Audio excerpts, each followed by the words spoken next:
Hi, good afternoon. Just wanted to say hi, a quick hi to all of you, and also wanted to share something really beautiful. And this is from the book called Treasures of the Heart by Dr. Ikeda. So let me just read this out to you. So there is a Buddhist concept called NG or dependent origination, which means that all phenomena are interrelated. In other words, things exist only in relation to other things. And everything in this world comes into existence in response to causes and conditions.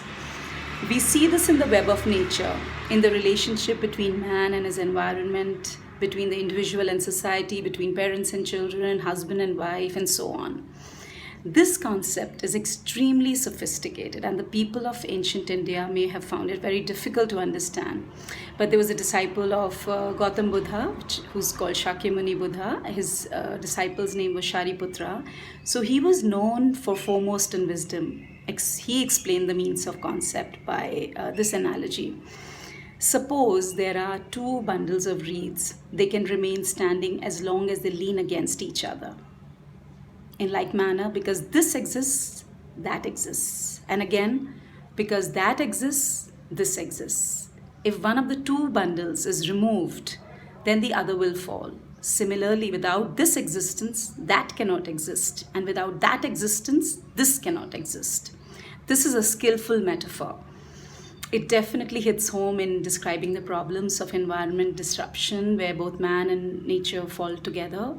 Moreover, I think it has something to teach us in terms of our human relationships. So I felt this was one of really apt guidance, especially at the time of COVID.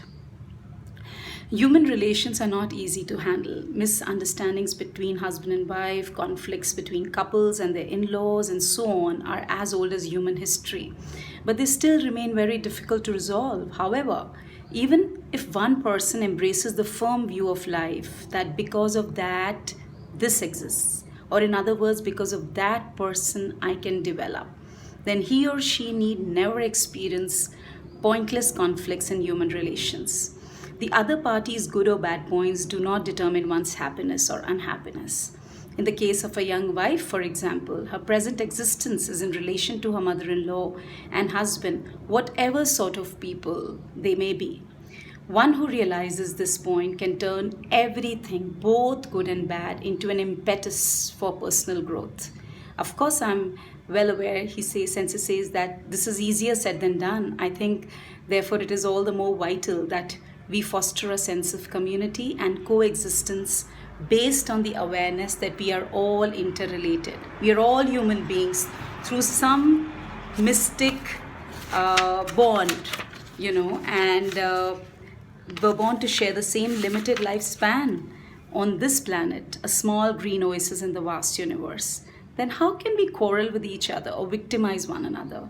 I firmly believe that profound mutual compassion is what will change discord into harmony. So, this is something to be treasured, this guidance.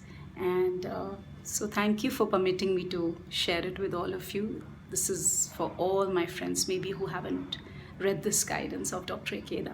Thank you. Love you all. See you soon.